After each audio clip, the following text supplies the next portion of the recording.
as an opportunity to stand back and ask ourselves what we mean when we talk about intelligence. And I guess there are a couple of reasons to think about this. We operate now in a cultural moment where there are sort of hyped up versions of what we mean when we talk about intelligence. And obviously we're all here because of one of those versions, which is, of course, machine intelligence and AI. And I think it's incumbent on us to ask ourselves what we're actually dealing with when we're talking about machines that operate in some realm of, if you like, artificial intelligence. The other, probably more practical reason is, of course, if we get the answer to this wrong, people won't use the things that you build. And there are numerous reasons, numerous examples that we see all over the place of intelligence being embedded in various software and hardware devices that we use, and people just switching it off. And really that's a problem that I feel like we face in Microsoft and in the research group that I work in, is confronting AI and thinking, when will people actually want to use something that introduces some kind of interpretation? And I think that's a genuine question that we need to ask ourselves. Rebecca had 3 principles. I'm going to talk about 3 stories. 3, if you like, versions, if you will, of what I see to be intelligence, or what I will go on to talk about, capability or capacity in practice. And this idea of capability is really important to me. What I feel like we're dealing with when we talk about intelligence is how the world makes us capable, how things in the world, how what we do in the world enables us to be capable agents, capable actors. And what I hope to talk about through my 3 stories is how people are being made capable in practice. So my first story is about, and obviously there are different ways in which we might talk about these examples, but I want to talk about vision in this case. And I'm going to talk about some field work that I've done with a number of people in my group around interventional radiology. And some of you may know interventional radiology is a new form of radiology in which, thanks to various things like keyhole surgery and new forms of instruments that allow cameras to be placed in bodies, surgeons can now combine the scanning of the body with surgery. So prior to this, most of the scanning would happen pre-surgery, and surgeons would look through the imagery and then operate on the body. What you'll see in this video, I think it's a 2-minute video or 3-minute video, is a surgeon directing a radiologist to continually update an X-ray. And later on, I don't think it's in this video, they go and look at these MRI scans that are on the LCD panels in the back of the room. What I want you to pay attention to is how the surgeon is getting to see the body, if you will. How vision is, if you will, is enacted in practice. And I'll talk through this in a bit more detail, but let's watch the video.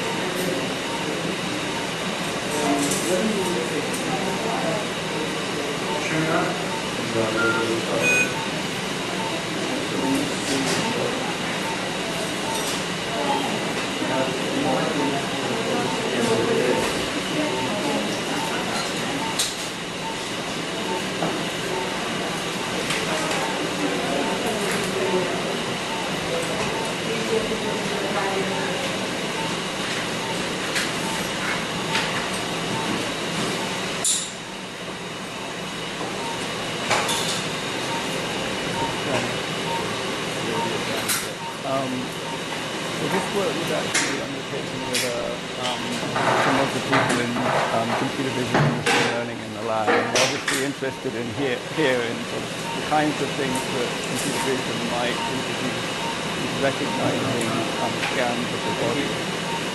But what's interesting to me is that the way in which the surgeon starts to understand the body, the way in which the surgeon starts to piece together an idea of what's happening in the body isn't through the images alone, through the activities that he's involved in and through the collaboration with other people in the surgery. It's through that very tactile sense of inserting a cable into a body and feeling it not respond in the way he's expected. So in this case, what the surgeon's doing is he's doing an operation to fuse two vertebrae together that have, because of an injury the patient's been subjected to. And he's inserting a wire into one of the vertebrae to create a thread that he will then tap some screws, so then he can join these two vertebrae together through some screws. But what he's finding is, again, through this tactile sensation of the wire not gripping into the bone, that the bone is in fact is softer than he would have expected. And what they go on to do, as I've said, is go back to these pre-op scans and look at them again and think, is there some suggestion here that the bone might be soft? And it turns out that it is, and that in fact, unfortunately, the patient has a cancer. But it's only through those activities, through the sequence of activities and the sensation of the wire in the bone, through the collaboration with these people in surgery, through looking again at the sequence of x-rays and then at the pre-op scans, that discovery was made. It wasn't made by looking at the pre-op scans by themselves. And this is what I mean about being made capable, as it were. The surgeon here is being made capable through this interactional sequence of events. Let me just turn up the video again. Let me turn to my second story. And again, there are many things to kind of ponder on here in this example, but I want to sort of think about how speech is being used, because obviously that's one of the things that we think about with machine learning and machine intelligence. This is a video taken from a workshop that two of us attended, in which we're observing some people preparing to teach blind children various sports activities. And in this case, they're practicing an activity that they'll do with the blind children of throwing and catching. It's important to know that Warren here on the right has no central vision and very limited peripheral vision. And James is his guide, and they're going to have a go at throwing and catching. I should also say that off screen there's another couple throwing and catching, and that's the noise that's coming from that side off screen. So what we're going to do is we're going to find out how easy it is to send and receive a ball, and we're going to look at different ways that we can modify, we can change things to make it appropriate for the people that are in your group. So first of all, sending simply means making the ball go away from you, and receiving simply means gathering the ball in again. So that could be a throw and a catch, or it could be a kick and a stop. It's up to you entirely. So will you just get with your partner and work out how you're going to send and receive this ball to each other? Do you mind? Is that all right? I quite like a bit of things. All right. I like things where you... Yeah, we are. I think you should try drop kick. I've got that in me. I like the feel of that, it's good, isn't it? Do that, do that. Should we try? Go on, try for it. That's going to get dangerous. Do you want proper bit of spin? Here we go. Oh, you should have had that. Go, try again. This is all very much. And just to say that defeating the point. Sorry. James and Warren do eventually throw and catch and go on to do it continuously to the point where James eventually drop kicks it and James drop kicks it and Warren catches it. So what we might imagine to be something that a blind person would find incredibly hard to accomplish turns out to be something that they do from the second try onwards. Now, I've asked you to think about the speech that's going on there, and I'm not sure, I mean, I've watched this video again and again. This is sort of one of the things that I do as a sociologist, is really pay attention to the interactional sequences that occur in events like this. So I'm not sure if you will have noticed it, but what's happening while they're throwing and catching, and as they begin to throw and catch, and again, you may have observed this, is they don't just start throwing and catching, they just hand the ball to each other, they tap the ball in preparation, hand it to the next person, to James, Warren hands it to James, James taps it, hands it back to Warren. So there's this building up of a sequence of actions, almost in preparation for the throwing and catching. And the talk happens in synchrony with that, passing the ball. And so it's as though the talk is preparing the thrower and the catcher for what will then be eventually the throw and the catch. I don't think that's a coincidence. I think a lot of work is being done here interactionally to help Warren see. Seeing here is not a purely visual or physiological activity, it's an interactional one.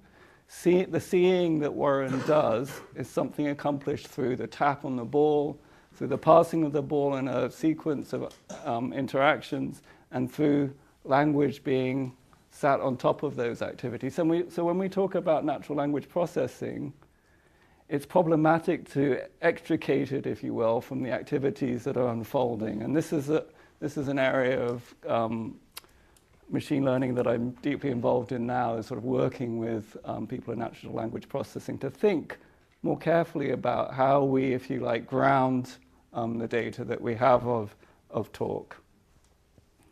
So the last story that I want to work through is a slightly longer video. It's a video from a while back in which we recorded people in cars, just to better understand how domestic life extends beyond the boundaries of the home. And in this, well, actually, I'm just going to play the video because it sort of speaks for itself. It's I think a 3 or 4 minute video, so it's quite a long one, but bear with it. Whoops. This one for some reason.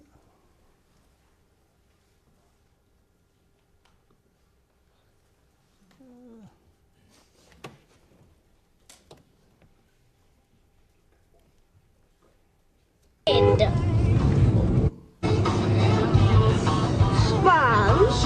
Yeah. I wish I had a friendly dog. A friendly dog? Yeah, it wouldn't poo on the carpets or anywhere, or wee on the carpets. Yeah. He would find his little cup where he did his poos and wees in. I don't think dogs do that. No, they have like Cats do that. little trays. That's cats, not dogs. Oh, like what do dogs do? They go and poo outside and you have to pick it up in a plastic bag. Well, if we did. Honey, you can't even clean out a hamster. I don't think you're going to manage to clean out a dog. I'm just saying, if. Yeah, that would be nice. And in the night time when I'm asleep, it'll just come up and cuddle me. And lick me and cuddle me. Drive you bonkers, that's what my dog used to do. No, not lick me in the morning. Like their dad used to send the dog in the morning to go, and you go, you jump all over you and you go, oh, go away, and you put the covers over your head like you do when I go in. No, he would cuddle me and everything. Because he was really furry.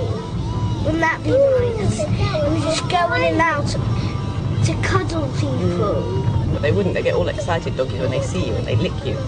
And they try and nibble your toes. Yeah, did.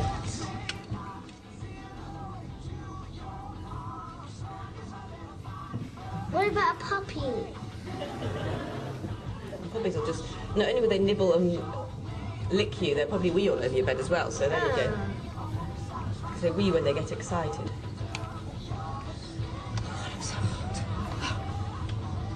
Do you remember the smallest one? He wheezed all the time, so he was called, what's he called? In Dalmatian.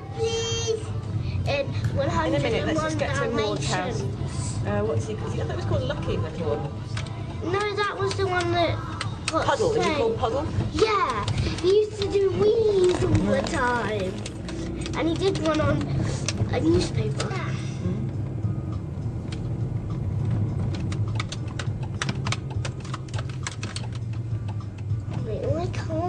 and dog.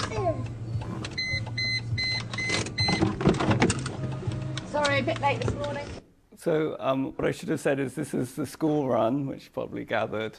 And they do this, Chloe and her mother do this every day. So of course they know the route. Chloe's well aware of the geography. And the sequence of events and Chloe's timing here is perfect.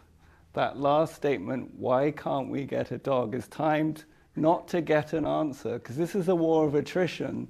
This is something in which Chloe doesn't want the answer now. She wants to wear her mother down to the point where eventually she might just say yes.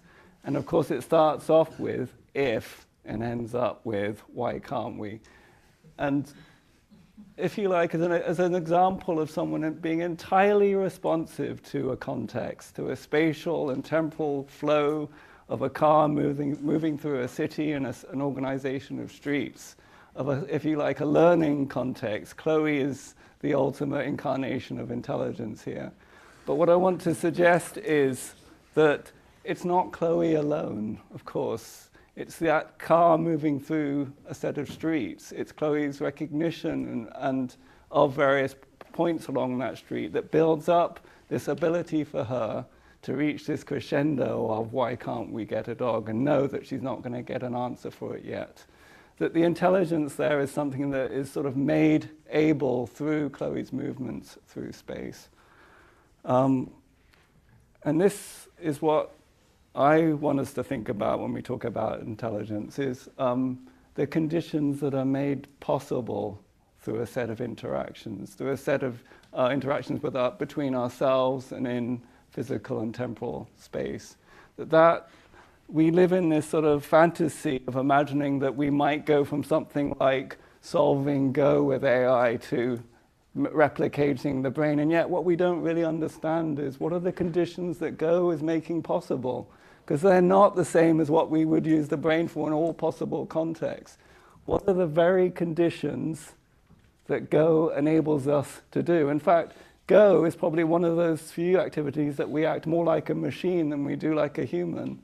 So it's not surprising in a way that AI can solve that problem and not solve Chloe's problem of talking like a human in a car. I am out of time. I was going to talk through an example of how this might be applied to natural language processing. So if anyone wants to talk more about something of that context, please come and see me later. Anna.